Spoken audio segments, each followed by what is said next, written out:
Thank you again. Yeah, Mark, Heng, and Steve, wonderful to get that insight beyond just the budget. It's not just about the money you spend, it's what you're really getting out of what you're spending, the investment there, and really tying it back to that whole people, process, and technology story. So next up, it is my absolute pleasure to welcome to the stage our wonderful field CTO who heads up our technology strategy and leads up our Office of the CTO, Mr. Jason Trampevski.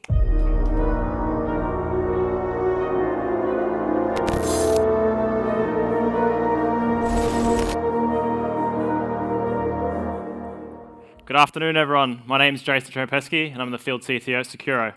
And today, I'm going to be talking around some global threats and adversaries. Our world is more connected than ever, and we're trying to take advantage of new advancements in the tech space. But at the same time, it's introducing a lot of risks. And in order to defend ourselves, we need to understand what risks are actually occurring, what's happening from a global perspective, and what's happening locally. So today, I'll be going through a little bit about me, who I am, understanding the threat landscape, and actually going into detail on what an adversary looks like, and actually deconstructing a threat and some key takeaways.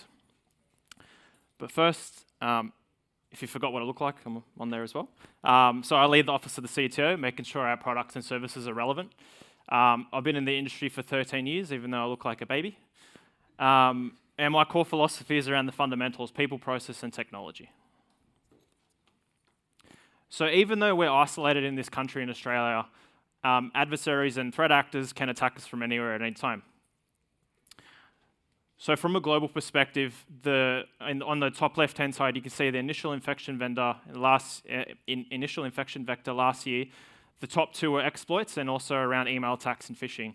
So exploits still the number one initial infection vector, just due to the scale of the amount of software vulnerabilities that we're seeing in recent breaches. And then closely following is attacks on emails. I suspect email attacks to be increasing in that number to get closer, but however, due to the volume of the software vulnerabilities, we're still seeing that as number one. There's a lot of talk around AI and how Gen AI is going to change the way actors are attacking us, but if we're still not doing the fundamentals right and still getting attacked via SQL injections, we don't need to use generative AI. I'll just go via the path of least resistance. Attacks on email are rising. We talk around security awareness training, what we can do there, but to actually stop a phishing attack is quite hard, and we need to use certain controls to do that. More recently, we ran an email risk assessment on a large New South Wales entity of 20,000 mailboxes. Our findings were in the past 2 weeks, there are 11,000 attacks that were actually in the users' mailboxes that bypassed. There are 11,000 attacks that bypassed all of their controls. And a lot of the attacks that were occurring and the types of emails that we were seeing was around QR code scanning and WhatsApp messaging. Your OneDrive's full, you need to add more storage, blah, blah, blah. So they're trying to pivot off our technical controls and all of our security capabilities that we have. So I suspect if I was to conduct an attack, I would try to move to mobile as fast as possible so I can evade all your controls. On the right-hand side, you can see initial intrusion vector by region.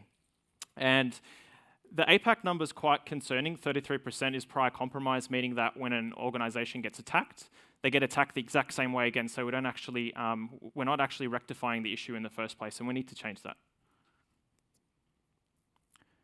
Out of 250 globally adversary groups targeting the world, a quarter of them are actually targeting Australia. The industry sectors that they're targeting is also around government and FSI. And a lot of them are financially motivated. Last year, 76,000 cybercrime reports were reported to ACSC. So I've got a little bit of a questionable thing. I actually think the number here increasing is good because we need to remove the stigma of reporting cyber incidents. There are too many concerns of like, oh no, I've been attacked, like, oh, like shame on you. No, it's an unfortunate experience. Everyone's going to go through it at some point, but we need to learn from these as well. And in the middle, you can see around what is happening from a global perspective on how long it takes to detect an attacker inside an organization. So in terms of a global perspective, we're getting quicker, but in APAC, we're getting worse. It's almost doubled. Put this down to 2 points. we're focusing too much on how to stop an attack or how to protect an attack. We're buying, a lot of the conversations around today are, we're buying a lot of tools. So every one of you have probably got 10 of everything.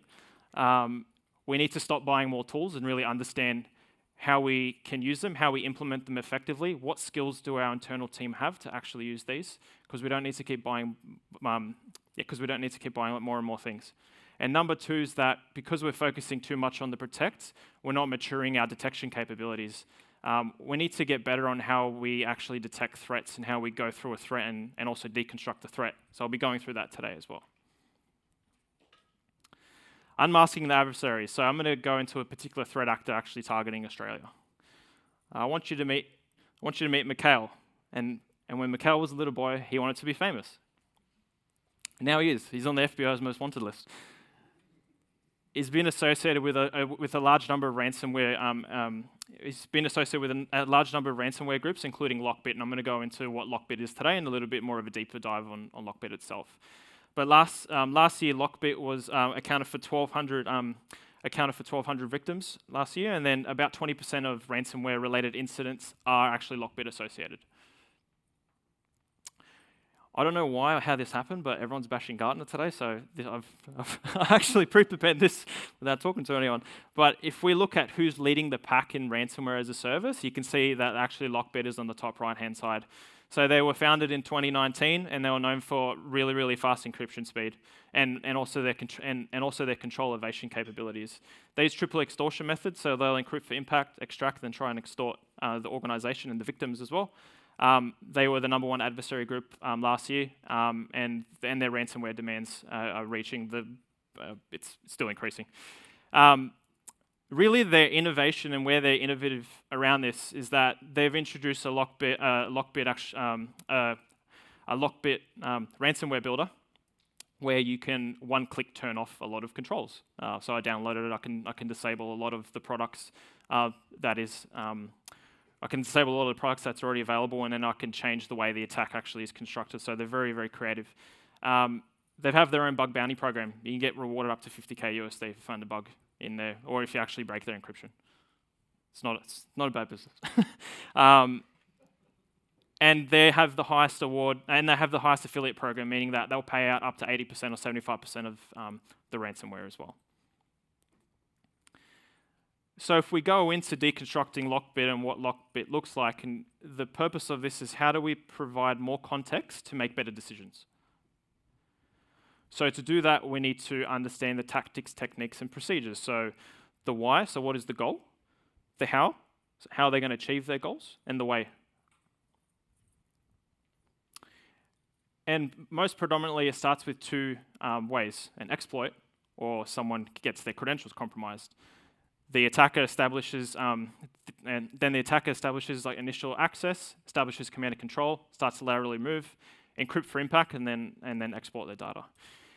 And if we look at this if we use the MITRE ATT&CK framework, which is a list of the TTPs used in an attack, you can see that there's a whole list of what the LockBit TTPs are. And if we go into an example of one, impaired defenses, we know that LockBit turns off your security controls.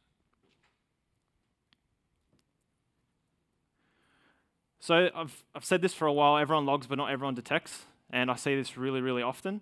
And we need to up our threat detection engineering capabilities. So we need to centralize logging and visibility and actually configure our logs. And we need to log with purpose. I'll talk about logging with purpose in a little bit. We need to establish what normal looks like in our environment. Just remember, we can't stop everything. How do we detect things? How do we detect better? We need to look for abnormal behaviors or anomalies as well, such as is there a certain number of events that's occurring in a significant time? Is it a sequence of events? Is it a timing of events? And then is it events across multiple things? Has someone just turned off my security controls? Have they created some new files? How are they moving around? Are they executing commands to destruct data, as an example? So once we've bought the tool, our magic tool that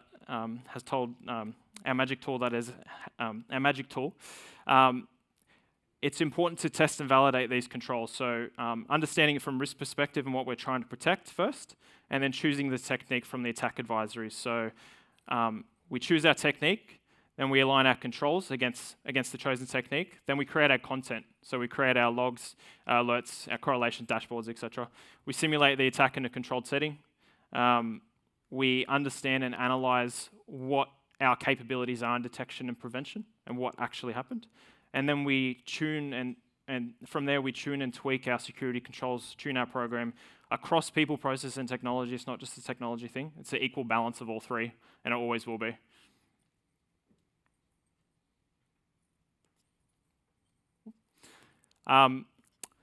Just want to leave you some key takeaways on how we can do things better. So the first ones are about red meets blue, and this is around how many times has an organization come in and conducted a penetration test or a red team and your operation and your security operations hasn't picked it up.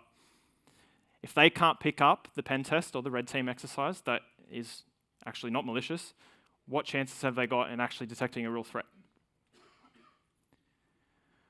Threat intelligence platforms are booming, and I'm being pitched a lot around threat intel. I'm not sure what open source application has become available, and everyone has put a UI on it, but we'll see.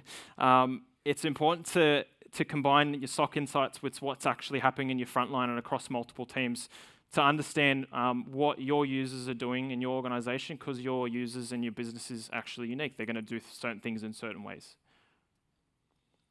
And then lastly, most important one, log with purpose. Everyone tells you to log everything.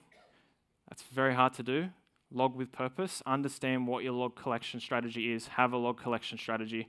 Review, adjust it, tweak it, and make sure that you're actually capturing the information that you need. There will be compliance requirements where you do have to log everything, but I'm just saying the part where you need to understand what is actually happening in your environment, you need to understand the information that you're getting from those logs. Short, sharp, and sweet. That's it. Thank you.